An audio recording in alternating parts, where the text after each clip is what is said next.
ఉద్రిక్తతల నివారణకు ప్రయత్నించాలని భారత్ పాకిస్తాన్కు అమెరికా సూచించింది. భారత విదేశాంగ మంత్రి జయశంకర్ పాక్ ప్రధాని షెహబాజ్ షరీఫ్తో యుఎస్ విదేశాంగ మంత్రి మార్కో రూబియో ఫోన్లో మాట్లాడారు. అవసరమైతే భారత్ పాకిస్తాన్ మధ్య చర్చలకు మధ్యవర్తిత్వం వహిస్తానని ప్రతిపాదించారు.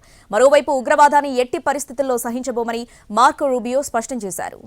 భారత్ పాకిస్తాన్ మధ్య ఉద్రిక్తతలు తారాస్థాయికి చేరడంతో అమెరికా రంగంలోకి దిగింది. పాకిస్తాన్ ప్రధానికి America secretary Marco Rubio phone చేశారు. తక్షణమే యుద్ధం ఆపేయాలని సూచించారు.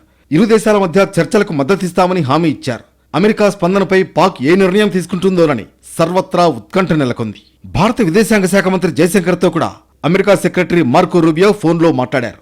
అదే సమయంలో పాకిస్తాన్ ప్రధానమంత్రి షెహబాజ్ షరీఫ్కు మార్కో రూబియో ఫోన్ చేశారు. తక్షణమే రెండు దేశాలు ఉద్రిక్తతల్ని ఆపివేయాలని హితవు పలికారు. ఇరు దేశాల మధ్య ప్రత్యక్ష చర్చలకు అమెరికా మద్దతిస్తుందని ఆయన హామీ ఇచ్చారు. అదే సమయంలో ఉగ్రవాదాన్ని సమూలంగా అంతం చేసేందుకు భారత్ చేస్తున్న ప్రయత్నాలకు అమెరికా అన్ని రకాలుగా సహకరిస్తుందని మార్కో రూబియో హామీ ఇచ్చినట్లు తెలుస్తోంది. ఇక ప్రపంచం ముందు పాక్ పన్నాగాల్ని భారత్ ఎండగడుతూనే ఉంది. ఆపరేషన్ సింధూర్లో భాగంగా పాకిస్తాన్లోని ఉగ్ర స్థావరాలనే లక్ష్యంగా చేసుకున్నామని, సైనిక స్థావరాలు కాదని మరోసారి స్పష్టం చేసింది. ఇరు దేశాల మధ్య ఉద్రిక్తతలకు తొలుత పాకిస్తాన్ తెరలేపిందని తేల్చి చెప్పింది. ఏప్రిల్ 22న పహల్గామ్లో పాక్ ఉగ్రముఖల దాడితో ఇది మొదలైందని క్లారిటీ ఇచ్చింది. ఆపరేషన్ సింధూర్ అనేది పాకిస్తాన్ దుశ్చర్యకు సమాధానం మాత్రమే.